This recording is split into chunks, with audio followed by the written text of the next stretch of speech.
Assalamualaikum warahmatullahi wabarakatuh. Before I start the presentation, let me introduce myself. My name is Melitania and I'm from University of Muhammadiyah Banjarmasin, and my partner is Mr. Yansa. So the title of our research is Exploring Learners' Autonomy in the Online Translation Class. What is the background of the study? I want to find out more about the perspective between teachers and students in carrying out teaching and learning activities in online-based classes.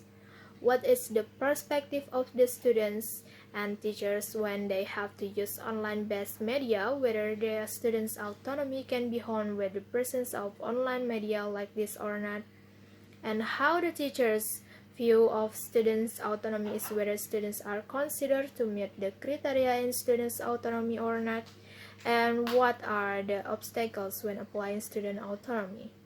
So what is the aim of this research? This research aims to investigate the experience and perspective of both teachers and students in the implementation of an online translation class at University of Muhammadiyah Banjarmasin. Therefore, there will be three main research focus, such as one is the respondents' experiences and perspective of online classroom, two is the development of students' autonomy, and the three is some problems raised during the implementation. So, who is the participant on this research? The participants in this study were 5 students in the 5th semester who have courses on translation material. 2 are male students and there are female students. The researcher is one of the students member in the translation class. This research seeks to obtain in-depth information about the experience of students who study translation material using online-based classes. This research is interesting because it is very rare to discuss about autonomous learning, especially in online-based class translation learning. This research was conducted to students majoring in English education at the Muhammadiyah University of Banjarmasin, which has a translation class. Then why did the class become online-based? Because the lecturer teaching on the translation subject was taking a doctoral study abroad because of constraints with distance, so the online-based class was implemented using the Google Classroom application. The use of online media such as Google Classroom may have been widely used as a learning intermediary for students, especially at the university level. The more autonomous the learner, the better the result of the learning outcomes. This paper elaborates the finding from a case study on the development of learners' autonomy in an online translation class. Learner autonomy has been widely applied in Western region, but in our country, Indonesia, this is a challenge and new thing for the development of education. So, independence in the implementation aspect of autonomous learning owned by students in the implementation of learning is in the terms or choosing strategy to study teaching materials in accordance with each student choice. Online-based classroom learning has been widely applied in several institutions because it is in modern era. Thanks Melly for the explanation. Now I'm going to explain about method, findings and conclusion. The data in the present research gathered from 2 instruments, interview and observations. The interview was conducted with 5 students and the lecturer of translation class. There are 5 questions related to student experiences and perspective of online class, and 3 questions related to the teacher's concept and perspective of online learning.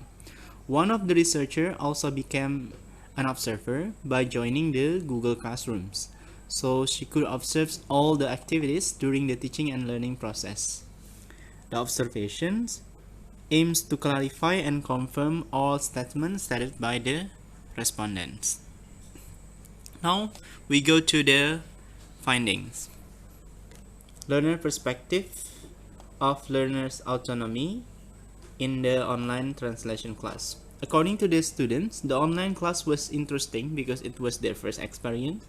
They were excited for experiencing different kind of learning mode.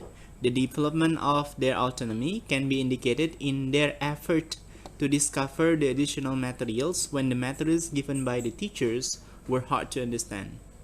Online class also teach them to manage their online learning, to discuss the problem encountered during the lesson with their friends because sometimes some of them feel shy to frequently bother the teacher.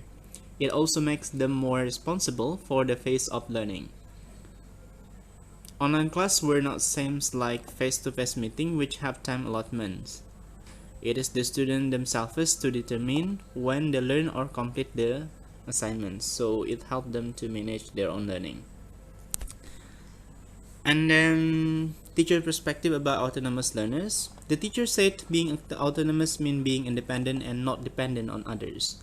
This online class trained the student to learn on their own, so the lesson was designed to enable them to achieve this goal. The teacher helped the students by providing a clear instruction and creating a discussion forum so they can pose any questions.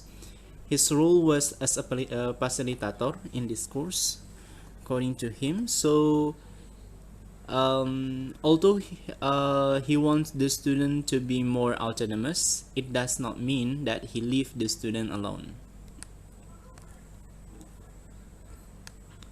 Okay, regarding some problem during the implementation, there are three main problems: time management, facility, familiarity.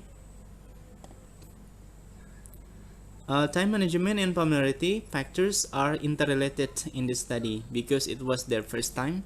Some of them still waiting for the teachers to tell the deadline of an assignment. They did not notice that the deadline actually was written in the Google Classrooms. Some of them were also got difficulty because some instructions, according to them, were unclear. They feel shy to ask the teachers, so sometimes they misunderstood on what to do in the assignments. Some students did not notice assignment deadline because she was not connected to the internet all day. Yeah, so the internet connection sometimes also not really good. And this is the conclusions of our research. Online class promotes student autonomy. It offers advantages such as different learning experience and digital literacy development. It helps the student to find their own learning strategies. As a teacher, we need to have a very clear instructions. We can help students by creating a discussion forums. And then as a teacher and researchers, we need to aware with some problem which might arise during the implementations. Prior explanations and description of what online learning is and what they are going to do are recommended before starting our lessons. And then we also recommend to introduce blended learnings before asking students to do full online learnings. That's all from us. Thank you for listening.